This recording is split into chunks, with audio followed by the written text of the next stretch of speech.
nagagalit sa akin. Bakit ako di mo na pinapansin?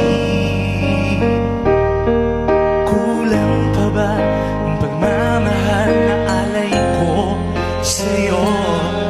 Di mo lang alam nasasaktan ako.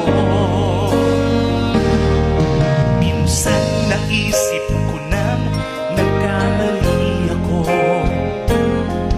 Bakit nga ba umibig ako sa'yo? Nasilaw ako sa hanggang kagandahan